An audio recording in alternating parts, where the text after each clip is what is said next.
Olá, paz e bem, estamos aqui no Fé e Razão para falar da idolatria protestante. É aquela coisa, o protestante não sabe o que é idolatria. Você pode conversar com o protestante, pelo menos esses que eu converso no Facebook, ele não tem a mínima noção do que seja idolatria. Idolatria é quando você coloca alguma coisa ou alguém no lugar de Deus.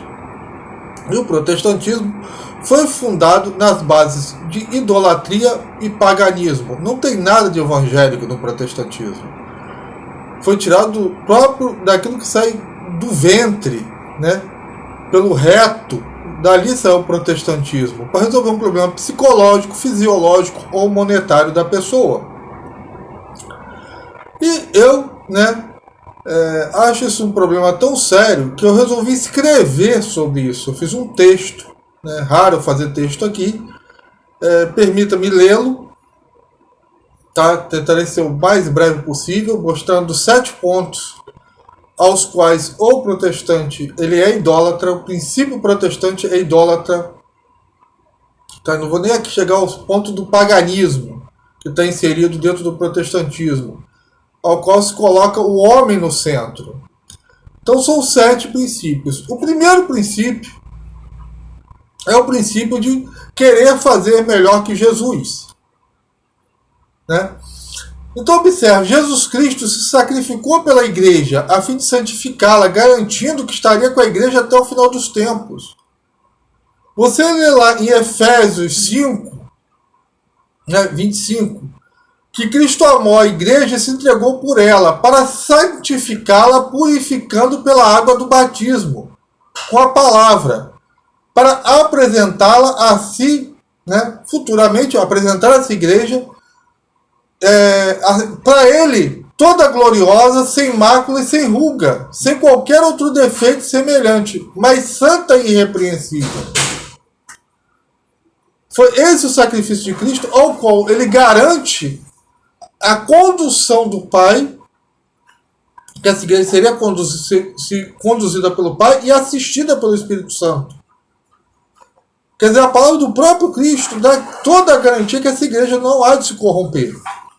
Tá? Se essa igreja se corrompeu, é óbvio que o sacrifício de Cristo não significa nada. Absolutamente nada. Correto?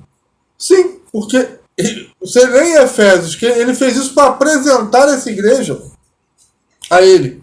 Essa igreja que nasce, em Pentecostes. Se essa igreja em algum momento se corrompeu, o sacrifício de Cristo é vão.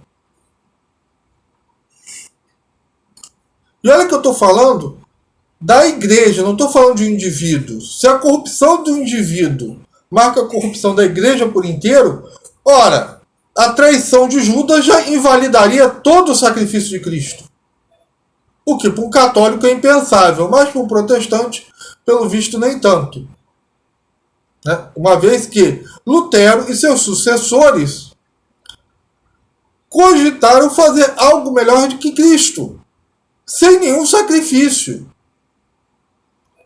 Então, eles, só de pensar em construir algo melhor do que Cristo, uma vez que Cristo para nós católicos é Deus, já constitui idolatria.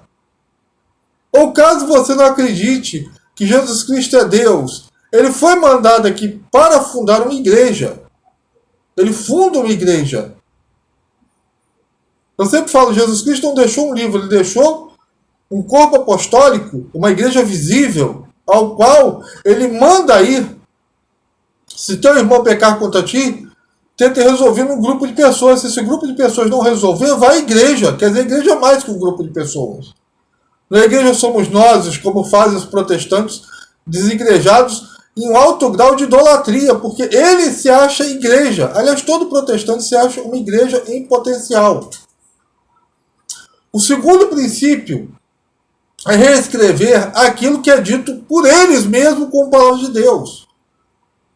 Os protestantes dizem que nada pode ser acrescentado ou tirado da Bíblia. Só que Lutero começa o movimento dele como? Colocando a palavra somente aonde ela não existia na Escritura.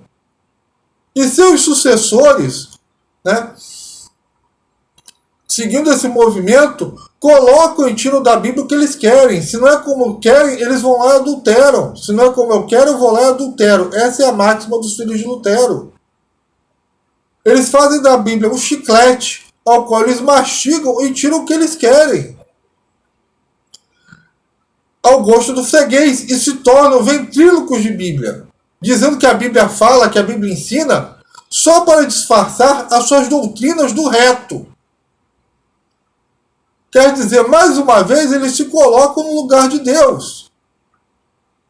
Uma vez que adulterar a Bíblia é se colocar no lugar de Deus. Falar em nome da Bíblia, segundo eles falam, eles estão falando em nome de Deus. Mas para isso eles têm que adulterar essa palavra. Isso é idolatria. O terceiro princípio é da autoridade. E aqui, meu irmão e minha irmã, é uma coisa interessantíssima. Porque para o protestante disfarçar sua idolatria, né, como eles rejeitam o corpo de Cristo, que é a igreja, eles dizem que essa igreja se corrompeu, contrariando as próprias escrituras, que eles têm como única regra de fé, né? E o que eles dizem? Somente a Bíblia é regra de fé. Algo totalmente falso, uma vez que, como eu já provei acima, e é sabido de nós católicos que cada protestante em potencial é um Cristo em potencial e um ventríloco de Bíblia. Tá? Então cada um ensina o que lhe dá na telha. Contudo, uma grande contradição. Porque para, né, justificar essa idolatria, eles jogam uma suposta autoridade dos judeus do cânon de Jâmina para definir o cânon da Escritura. Algo que a própria Bíblia diz que eles não têm. Paulo diz que os judeus, quando lêem o Antigo Testamento, têm um véu cobrindo os olhos deles. E eu queria que o protestante me mostrasse Jesus dando autoridade aos judeus. Jesus dá autoridade aos seus discípulos e sucessores. Ele chega para os apóstolos e fala: toda autoridade me foi dada no céu e na terra, e ele dá essa autoridade aos apóstolos. Paulo fala isso. Paulo não dá nenhuma autoridade nas suas cartas aos judeus. Ele dá a Pedro, a Paulo, a Tiago, a ele mesmo. Correto? Então o que acontece? Mais uma vez, é aquela coisa, como diz o Cris Macabeus, o protestante acredita só na Bíblia, mas nem tudo na Bíblia que está na Bíblia ele acredita. Então ele se coloca no lugar de Deus e determina o que ele vai ou não acreditar dentro da Bíblia. E eles se colocam acima das Escrituras, que eles dizem ser a única regra de fé deles. Então uma curiosidade, se você prestar atenção no que eu disse, né, nesse terceiro princípio, é que o cânon da Bíblia devia ser artigo de fé. O cânon da Bíblia é um artigo de fé dentro da doutrina católica. Nós acreditamos na Bíblia porque a igreja assim o determinou. Né? E ainda mais no meio protestante, porque eles dizem que somente a Escritura é regra de fé. Contudo, eles recorrem à autoridade judaica, no Concílio de Jâmina, para definir esse cânon. Ora, então cai por terra a exclusividade autoritativa da Bíblia, porque eles dependeram de outra autoridade para reconhecer esse cânon. E essa autoridade só pode estar acima da Bíblia. Quem reconhece o documento é o cartório. Quem autentica o documento é o cartório. Não o documento que reconhece a firma do cartório, não, é o contrário. Se o cartório não tem autoridade nenhuma, o seu documento não tem autenticação válida. Né? Eu acho que isso os protestantes, pelo menos da área jurídica, deveriam entender, porque já teve que autenticar um documento. Né? O quarto princípio de idolatria protestante. Eles julgam as intenções do coração dos homens. Veja, a Igreja Católica não julga a intenção de ninguém. Julga os atos. O ato de uma pessoa é errada. A intenção a gente não sabe. Tem muita gente aí na internet dizendo que fulano e ciclano foi para o inferno ou para o céu. Né? Mas como se ele não sabe, não tem capacidade de julgar a intenção dos homens? Se os atos dessas pessoas podem ter sido terríveis. Ou os atos podem ter sido aparentemente santos. Mas a intenção, quem tem essa capacidade de julgar, somente Deus. Agora, como é que eu sei que o protestantismo, eles julgam o coração dos homens? Quando eles chamam os católicos de idólatras. Baseados apenas numa compreensão superficial do que eles entendem da relação dos católicos com as suas imagens. Correto? Algo muito similar ao que os fariseus faziam com Jesus. Assim, os protestantes arrogam para si algo que pertence somente a Deus conhecer. Aquilo que vai no coração de cada indivíduo. E aí, meu irmão e minha irmã, vem o quinto princípio protestante. Como eles julgam os outros para o céu e para o inferno, porque eles sabem as intenções dos homens, algo que é atribuído ao divino, eles se salvam. Eles têm a salvação do porquê sim. O protestante é salvo independente do que ele acredite. Se ele se acha salvo, ele está salvo. Seu julgamento supera a de qualquer divindade. E ao mesmo tempo que eles condenam os outros ao inferno. Assim, eles se auto-ungem, se colocando até no lugar de Deus. E do próprio Cristo. Nem Cristo se auto-ungiu aqui na terra. Mas eles se auto-ungem para julgar os vivos e os mortos. Se só é se colocar no lugar de Deus, idolatria, eu não sei o que é. Sinceramente. Correto? Aliás, vem o outro sexto princípio de idolatria protestante. Eles têm o conhecimento dos tempos determinados por Deus. Lutero, por exemplo, disse que o mundo acabaria em 1600. E posteriormente vários protestantes vieram pregando quando é que o mundo ia acabar. Em alguns casos, terminando em suicídio. Tá? Porque eles sabiam a mesma coisa que Deus sabe. Olha, né? É claro que aqui é um erro profético, fica evidente. Mas o legal é que eles arrogam para si um conhecimento que pertence só a Deus. Isso é idolatria. Correto? O sétimo princípio de idolatria protestante é fazer Deus de escravo. Veja bem, no catolicismo, nós rezamos o Pai Nosso para que a vontade de Deus seja feita.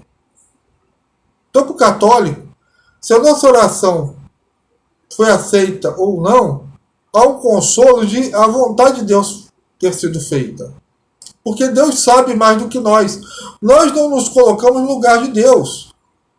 Nós não abandonamos a fé quando a nossa oração não é atendida. Porque às vezes na nossa cabeça o que nós pedimos é bom, mas Deus sabe mais. Já no protestantismo, não. Você vê que o protestante às vezes larga a fé católica porque a oração dele não foi atendida. O problema psicológico, fisiológico, monetário dele não se resolveu. Então é o motivo dele largar a fé. Ele não quer saber a vontade de Deus, ele quer saber a própria vontade. Então no protestantismo ele determina, ele chega, eu determino para Deus isso. Se Deus não faz, é porque o pobre coitado não deu monetariamente o suficiente para o pedágio do milagre. Afinal, a sola gratia não é de graça no protestantismo. O importante aqui é observar que Deus tem que fazer a vontade do fiel como se ele fosse um escravo, um empregadinho. Numa firma em que o cliente tem sempre razão. E se isso, meu irmão e minha irmã, não é idolatria, eu não sei mais o que é. Então são esses os 7, tá? Para mim, princípios protestantes de idolatria. É quando eles se colocam no lugar de Deus, julgam como Deus, determinam aquilo que Deus deve fazer e adulteram aquilo que lhes dá na telha. Eles querem falsificar a realidade, assim como o diabo faz. Eles não têm o princípio de servir. Eles não querem servir a uma hierarquia. Não pode ter ninguém superior. Lutero mesmo diz, não há ninguém superior a mim hierarquicamente, eu sou o suprassumo. A bala que matou o cão. Então eles não têm o princípio de servir, o princípio da humildade, da obediência. São princípios da santidade, ao qual eles também não creem. Para eles vão entrar no céu cheios de pecado, com uma capa em cima.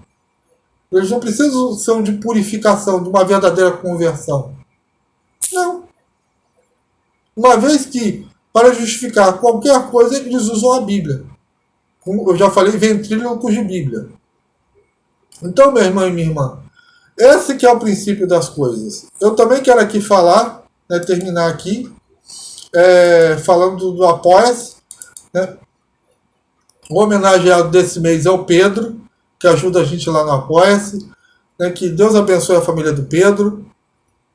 E muito. Agradeço a Deus e a todos que ajudam no Apoia-se, que com R$5, né, eles mantêm uma obra de caridade que eu faço, que é ajudar uma família que precisa, e levam um livro do tio Cláudio. Hoje eu estou mandando até um livro falando sobre o papado.